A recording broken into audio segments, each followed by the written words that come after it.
À cette question transgressive pour un rabbin, pour la première fois de l'histoire de notre pays, un seuil a été franchi et une majorité de Français a répondu non, selon un sondage paru récemment. Paradoxalement, cette semaine, ce Shabbat Bereshit, nous lirons dans les premiers mots de notre paracha qu'au début, Dieu créa le ciel et la terre. Nous affirmerons haut et fort, dans toutes les synagogues du monde, que Dieu existe et qu'il est à l'origine de tout. Cette foi en Dieu était d'ailleurs autrefois partagée par une écrasante majorité de Français, et il convient de comprendre pourquoi cette foi s'est érodée. Les causes sont évidemment multiples. Principal coupable, la science, qui dans l'esprit de nombre de Français s'est substituée à la foi. Entre parenthèses, rappelons qu'il n'y a aucune contradiction entre la science et la foi, et que nombre d'éminents scientifiques, parmi lesquels Albert Einstein, croyaient ou croient en l'existence de Dieu. Mais un théologien américain, Harvey Cox, écrivait déjà dans les années 60 que dans le monde pauvre de jadis, la terre était une vallée de larmes, soumise aux aléas de la nature. Incapable de maîtriser les choses, l'homme accordait cette maîtrise à Dieu. Aujourd'hui, l'homme croit plus au progrès technique qui lui assure confort et prospérité. Dieu n'intéresse plus, parce qu'on ne voit pas en quoi son existence ou son inexistence peut changer la vie de la cité moderne, concluait Harvey Cox. Autre exemple frappant. Autrefois, face à la maladie, la médecine était de peu de secours. Et la prière à Dieu, seul guérisseur, selon les textes sacrés, essentiels. Aujourd'hui, nous prions pour que le médecin divinisé puisse nous guérir. Plus encore, nous vivons dans un monde où on pense que seules les connaissances scientifiques sont valables. Or, Dieu se situe en dehors de la science. Son existence ne peut être démontrée scientifiquement. Il n'existe pas de preuve absolue de son existence, même si un faisceau d'une infinité d'indices, comme l'extraordinaire complexité du corps humain et de toutes ses cellules, de la matière de ses atomes, de la chimie et des propriétés des aliments, des éléments naturels, de l'astronomie et l'équilibre de l'ensemble de l'univers, démontre la présence de Dieu à chaque instant de la vie de l'humanité à 99,9999%. Je laisse volontairement un micro-pourcentage, 0,001% de probabilité qu'il n'existe pas pour pouvoir affirmer que je crois en Dieu.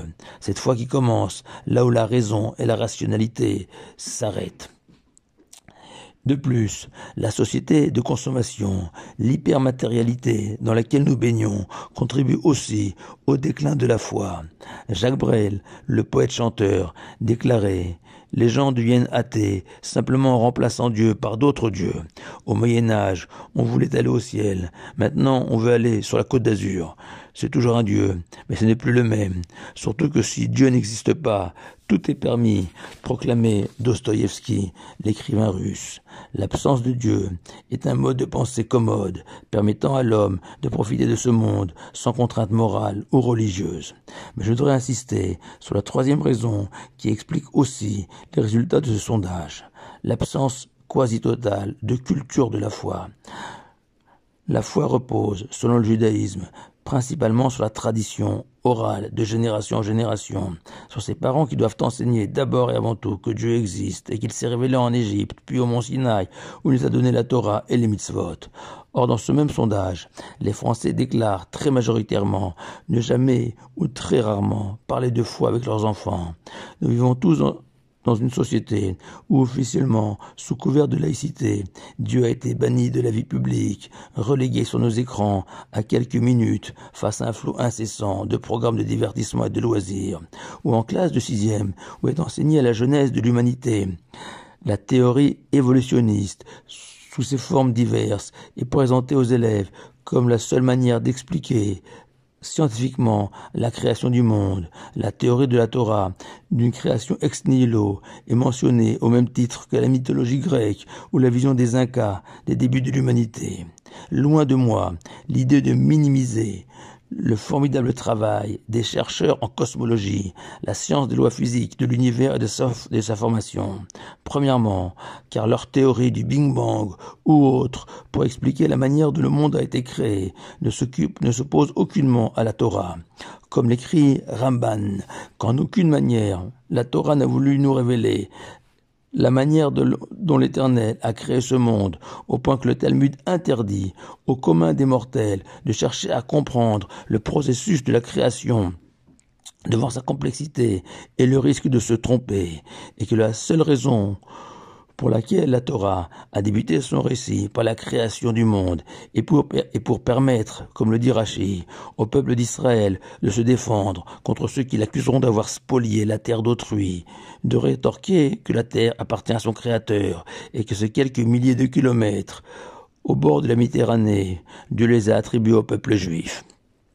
Deuxièmement, n'oublions jamais que toutes les théories scientifiques pour expliquer la création du monde se heurtent à la question de base, selon le principe de Lavoisier. Rien ne se perd, rien ne se crée, tout se transforme, qui a donc créé la matière initiale à partir de laquelle l'univers est apparu. Troisièmement, je voudrais partager cette citation pleine d'humour d'André Frossard, un penseur catholique. Si la création par Dieu ne demande qu'un miracle initial, l'explication du monde à partir d'un nuage de gaz résolument évolutionniste exige un miracle par microseconde. Car vivre sans Dieu, c'est devoir sans cesse s'adapter à la réalité de la vie avec plus ou moins de réussite. Mais enseigner à son fils que Dieu existe et qu'il a donné la Torah, c'est lui permettre de dépasser la réalité, la transcender, être heureux tout simplement à chaque seconde. Shabbat Shalom à vous tous.